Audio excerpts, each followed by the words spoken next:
नमस्कार, स्वागत है आपका। आप देख रहे हैं प्राइम टीवी। मैं कीर्ति लेकर हाजिर हूं खबर मुद्दे की।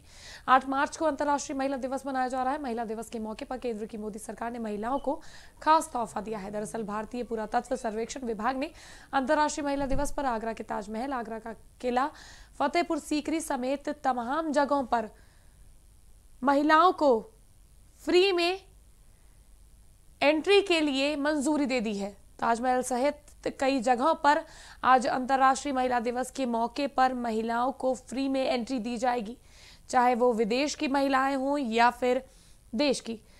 विदेशी देशी दोनों महिलाओं को आज ताजमहल समेत कई जगहों पर फ्री में एंट्री दी जाएगी।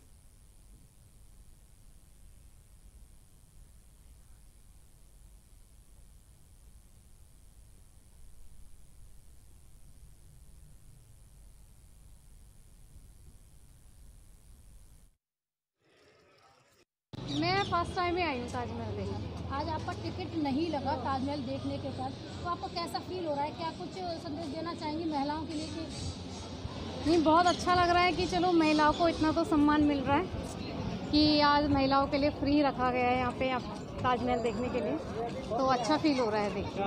और आज वुमेंस डे के दिन सारा कुछ मतलब इतना अच्छा फील हो रहा है, तो हम लोगों ने सोचा चलिए ये ताजमहल फ्री वगैरह भी था, तो हमने कहा चलिए आज एंजॉय करते हैं। और कल मेरा बर्थडे भी है, तो आज ही सेलिब्रेट करते हैं। अंतर्राष्ट्रीय महिला दिवस को आज महिलाओं के लिए ताजमहल का दीदार करना एकदम फ्री हो गया है। इसको लेकर महिलाओं में बहुत ही खुशी का माहौल है। आपको बता दूं कि पुरातत्व विभाग की ओर से महिला अंतर्राष्ट्रीय दिवस पर महिलाओं के लिए सभी पुरातत्व जितने भी स्मारक हैं, उन सभी को पुरातत्व विभाग की तरफ से महिलाओं को देखने के लिए फ्री कर दिया गया है। इसी तरह आज ताजमहल पर भी आपने देखा कि कितनी महिलाओं की कितना उत्साह है और बाकी कितनी सारी भीड़ दिखाई दे रही है, जिसको लेकर महिलाएं अपने आप को बहुत ही अच्छा फील कर रही हैं। आगरा से ममता भारद्वाज, प्राइम टीवी न्यूज़। तो आपने ये सुना हमारी ममता संवाददाता को, जिन्होंने आज महिला दिवस के अवसर पर तमाम लोगों से जानकारी दी। वहीं मैं आपको बता दूं कि राष्ट्रीय महिला दिवस के अवसर पर सरकार की तरफ से आदेश पारित कर दिया गया है कि पुरातत्व सर्वेक्षण विभाग ने अंतर्राष्ट्रीय महिला दिवस पर आगरा के ताजमहल, आगरा का किला, फतेहपुर सीकरी समेत सभी स्मारकों में निःशुल्क प्रवेश के लिए एंट्री पर प्रतिबंध को हटा दिया है और इसके आदेश जारी कर दिए हैं।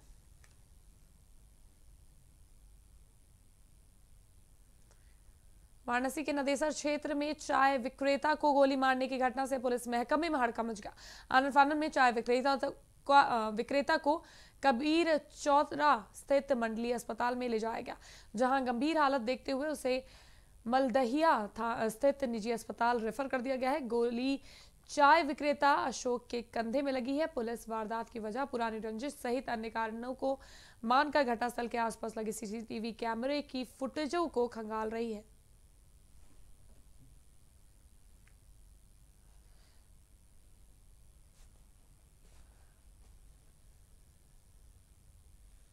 मैनपुरी के बेवर थाना क्षेत्र के अंतर्गत ग्राम कमलपुर मुडई निवासी ने थाने में तहरीर दी है कि वो अपने घर से खेतों की तरफ जा रहा था। तभी रास्ते में गांव के ही एक युवक ने रोककर उसके साथ गाली गलौज की और विरोध करने पर लात घूंसों से पीटा। इतना ही नहीं, धारदार हथियार से उसके सिर पर वार भी कर दिया, जिससे उसका सिर फट गया। आरोपी युवक जान से मारने की धमकी देकर मौके से फरार हो गए।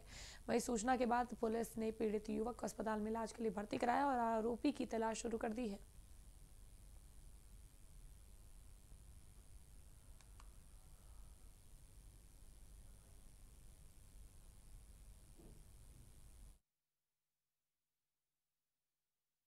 पूरा मामला ये था, हमारा मोबाइल चोरी चला गया ना, तो हमने उसको वो रास्ता मिल गया। वहाँ हमसे बोला क्या नाम, अरे तूने हमारा झूठा नाम करा। तो हमने झूठा नाम नहीं रखा। लास्ट टाइम तुमसे मेरी बात हुई थी, प्रदीप तूने बात की थी कि हाँ तूने जब बोलो हमसे कहा ना तू हम नहीं रह पाए, तो हमने तेरी इतनी हिम्मत है।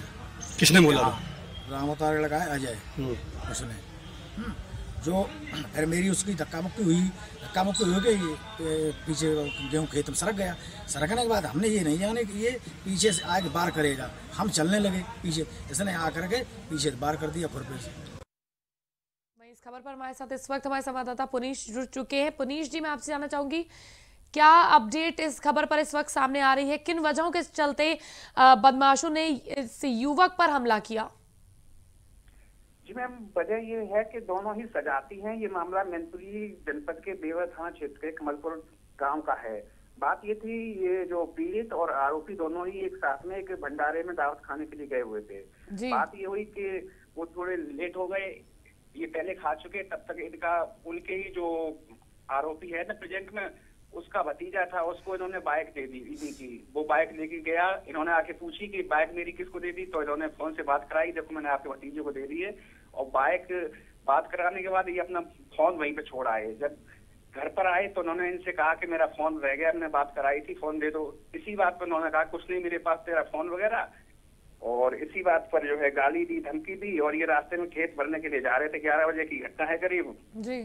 हाथापाई होने लगी रास्ते में। हाथापाई होने के बाद में पीछे से जो ये आरोपी अजय है, उसने इनके खुरपी से सिर में वार कर दिया और मौके से जान से मारने की धमकी देकर के वो भाग गया। इन्होंने तहरीर दी।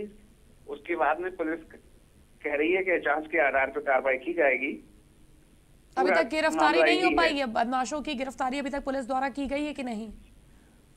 नहीं, दबिश दी लेकिन मिले नहीं। बदमाश नहीं, एक ही सजाती है, दोनों पड़ोसी हैं, एक ही गांव के हैं। अच्छा, ठीक है जी जी जी, बहुत बहुत शुक्रिया मुनीश जी हमारे साथ जुड़ने के लिए।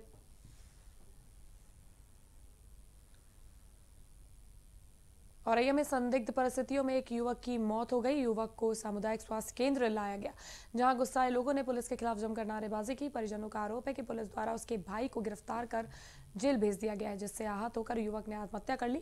परिजनों ने यह भी आरोप लगाया कि गिरफ्तारी के दौरान डराया धमकाया गया था, जिसकी वजह से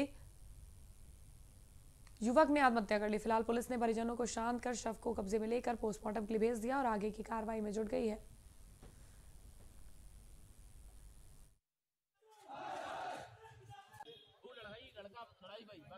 दिनांक 1 मार्च 2021 को थाना अजीतमल में एक FIR 75/21 पंजीकृत कराई गई थी, जिसमें एक आरोपी जिनका नाम धर्मेंद्र है, जो कि अमावता गांव के रहने वाले हैं, उसको पुलिस द्वारा अरेस्ट करके जेल भेजा गया था।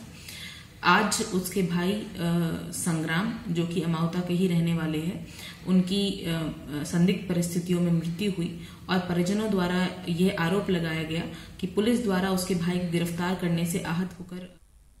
वाराणसी में डीएम केशव राज शर्मा के नेतृत्व में गंगा में फैली गंदगी को साफ करने के लिए एक वृहद सफाई अभियान शुरू किया गया, जिसमें 16 किलोमीटर की लंबाई में 1600 वॉलंटियर्स द्वारा गंगा में फैले प्लास्टिक के कचरे को निकाला गया। डीएम कौशल राज शर्मा ने बताया कि कुल 16 किलोमीटर तक गंगा की सफाई का वृहद अभियान चलाया गया, जिसमें 1600 वॉलंटियर्स लगे थे और हर 10 वॉलंटियर पर एक सुपरवाइजर वॉलंटियर लगे हैं और हर एक वॉलंटियर को 10-10 मीटर साफ करने की जिम्मेदारी दी गई है।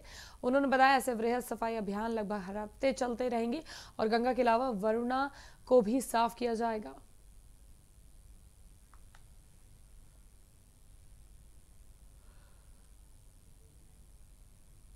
वाराणसी शहर में गंगा नदी की जितनी भी लंबाई है, उसमें दोनों सिरों पर, दोनों किनारों पर ये सफाई का वृहद अभियान आज रविवार को सुबह 7 बजे प्रारंभ किया गया है। इसमें 1600 वॉलंटियर हमारे लगे हैं। हर 10 वॉलंटियर के ऊपर एक एक सुपरवाइजरी वॉलंटियर भी हैं। हर किसी को 10-10 मीटर का एरिया देके पूरी गंगा नदी की लंबाई में 8 किलोमीटर एक सिरे पर और 8 किलोमीटर दूसरे सिरे पर जगह अलॉट की गई है। इसी में जितना भी प्लास्टिक वेस्ट है और अन्य प्रकार का वेस्ट है, पूजा सामग्री का वेस्ट है, वो सारा वेस्ट आज एक साथ कलेक्ट करना है। वहीं इस खबर पर इस वक्त हमारे संवाददाता आफ्ताब हमारे साथ जुड़ चुके हैं। आफ्ताब जी, मैं आपसे जानना चाहूंगी, डीएम के नेतृत्व में ये जो वृहद सफाई अभियान चलाया जा रहा है, इसमें कितने दिन का ये सफाई अभियान चलाया जाएगा और इसमें कितने वॉलंटियर्स को चिन्हित किया गया है? किस तरह से इस पर पूरे काम किया जा रहा है? आफ्ताब जी, आपको आवाज आ रही है?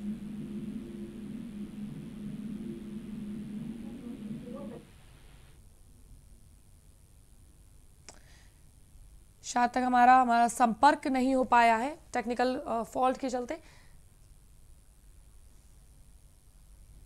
रायबरेली में मोरंग से भरे ओवरलोड ट्रक के पलटने से 2 लोगों की मौत हो गई जबकि एक घायल हो गया। वहीं सूचना पर पहुंची पुलिस और स्थानीय लोगों की मदद से रेस्क्यू किया गया। वहीं घटना के बाद ओवरलोडेड ट्रकों को लेकर ग्रामीणों में काफी गुस्सा है। फिलहाल पुलिस ने शवों को कब्जे में लेकर पोस्टमार्टम के लिए भेज दिया और घायल को इलाज के लिए अस्पताल में भर्ती कर आगे की कार्रवाई शुरू कर दी है। ये डिगिया थाना मिल एरिया में एक हादसा हुआ है। मोरंग से लदी हुई ट्रक वहाँ पे पलटी हुई है जिसमें करीब बहुत लोग घायल हुए हैं। अभी तक तो एक शिवा नाम का लड़का जो 12 साल का है और एक रफीक है जो 45 साल के हैं। इन दोनों की बॉडी आ चुकी, मृत अवस्था में आए हैं। यहाँ पे दोनों की बॉडी रखवा दी गई मर्चुरी में। बाकी कितने लोग दबे हुए हैं वहाँ काम चल रहा है, ट्रक को उठाया जा रहा है क्रेन से। अभी कितने लोग निकलेंगे, कितने घायल हुए हैं, अभी आने पर ही पता चल पाएगा। एक्सीडेंट मोरंग का लदा ट्रक जा रहा था, वही पलट गया लगभग 6:30 बजे के लगभग। कैसे क्या देखा आपने?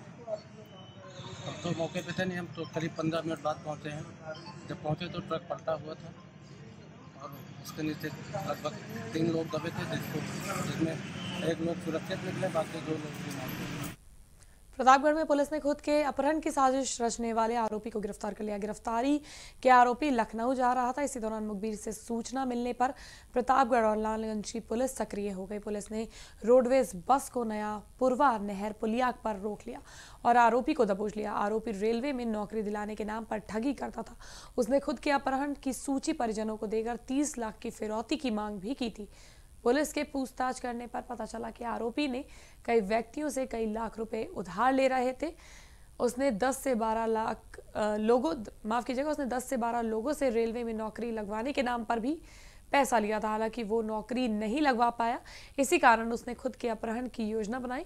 वो 4 मार्च को अपने घर से लखनऊ चला गया और वहां से अपनी पत्नी और एक परिचित महिला के मोबाइल पर मैसेज किया कि उसका अपहरण हो गया है।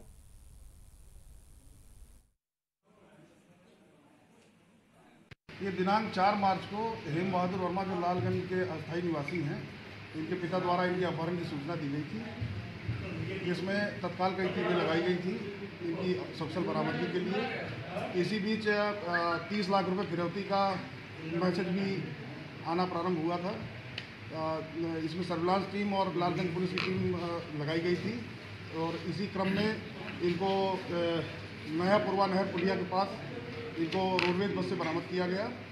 इन्होंने पूछताछ में बताया कि इनका काफ़ी कर्जा हो गया था और उस कर्जे से बचने के लिए इन्होंने अपने पिता की जो 3-3.5 बीघा ज़मीन थी उसको बिकवाने के लिए इन्होंने अपने अपहरण का स्वयं प्लान बनाया था और स्वयं मैसेज करके ये अपने घर वालों को बार बार अपहरण का और पैसे की मांग कर रहे थे। इनको सकुशल बरामद कर लिया गया है और इस संबंध में जो 364 IPC का लोप करके इनके विरुद्ध 182 और 419 का प्रकरण काम करके इनके विरुद्ध विधिक कार्रवाई की जा रही है। इसमें जो टीम लगी थी उसको पुलिस अधीक्षक महोदय द्वारा 5,000 रुपये का इनाम की घोषणा। जालौन में अज्ञात वाहन ने एक युवक को टक्कर मार दी जिससे मौके पर ही युवक की मौत हो गई। वहीं सूचना पर पहुंची पुलिस ने शव को कब्जे में लेकर पोस्टमार्टम के लिए भेज दिया है और आगे की कार्रवाई में जुट गई है। तो हादसे में युवक की दर्दनाक मौत का मामला जालौन से सामने आया है, जहां पर युवक की अज्ञात वाहन की चपेट में आने से मौत हो गई। वहीं पुलिस ने मौके पर पहुंचते हुए शव को कब्जे में लेकर पोस्टमार्टम के लिए भेज दिया है और आगे की कार्रवाई शुरू कर दी है।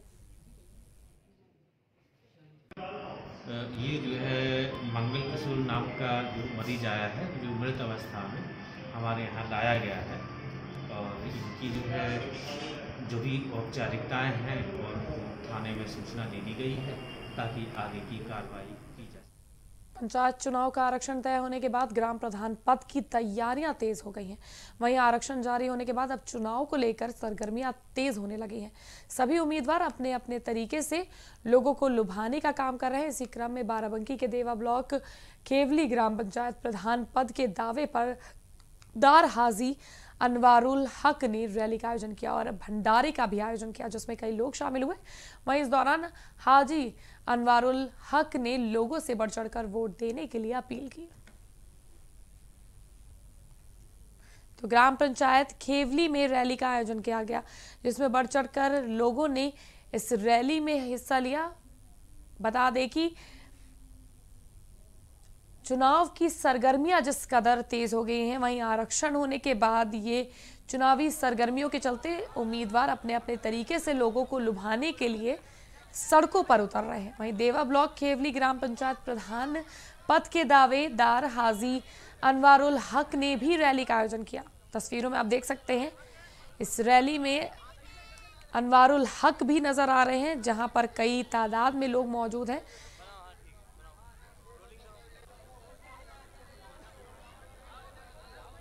खबर मुद्दे की में फिलहाल के लिए बस इतना ही। हम फिर हाजिर होंगे देश और दुनिया की तमाम खास खबरों के साथ। आप कहीं मत जाइएगा, स्वस्थ रहिए, सतर्क रहिए और देखते रहिए प्राइम टीवी।